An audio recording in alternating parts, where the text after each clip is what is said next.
அனைவருக்கும் வணக்கம். திருக்குறள் பொருட்பால் அதிகாரம் 42 குறள் 420. கேள்வி: செவியீர் சுவையுணரா வாயுணர்வின் மாக்கள் அவியினும் வாளினுமென்.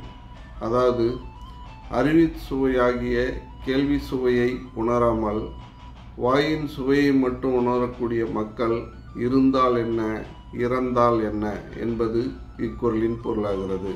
நன்றி.